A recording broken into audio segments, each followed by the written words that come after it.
কাজীপুরে উন্নয়ন ও মানবিক উদ্যোগে মানুষের হৃদয়ে জায়গা করে নিচ্ছেন এমপি সেলিম রেজা। আমাদের সহকর্মী মোহাম্মদ পলাশ শেখের রিপোর্টে থাকছে বিস্তারিত। স্বাধীনতার পর গাজীপুরের ইতিহাসে এবারই যেন নতুন এক প্রত্যাশার সৃষ্টি হয়েছে।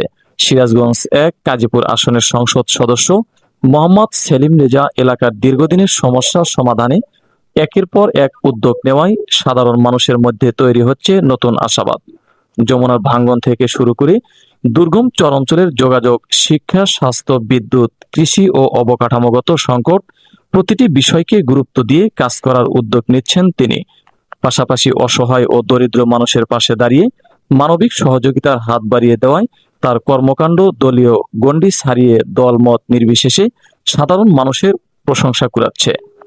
বিশেষ করে যমুনা পাড়ের দুর্গম চরাঞ্চলের মানুষের দীর্ঘদিনের দাবি ও সমস্যাগুলোকে সামনে এনে সমাধানের জন্য পরিকল্পনা গ্রহণ এবং সংশ্লিষ্ট মহলে তা তুলে ধরায় এমপি সেলিম রেজাকে ঘিরে মানুষের প্রত্যাশাও বাড়ছে। স্থানীয়দের ভাষায়, আমরা দলমত দেখি না, আমরা কাজ দেখতে চাই। যে জনপ্রতিনিধি মানুষের পাশে দাঁড়াবেন, মানুষের কথা বলবেন এবং এলাকার উন্নয়নে কাজ করবেন, তিনি আমাদের কাছে আপনজন। এভাবেই উন্নয়ন, সমস্যা সমাধানের উদ্যোগ ও মানবিক কর্মকাণ্ডের মাধ্যমে দলমত নির্বিশেষে মানুষের হৃদয়ে জায়গা করে নিচ্ছেন MP Selim Reza. Mohammad Sohel Rana, S MP news 24 news.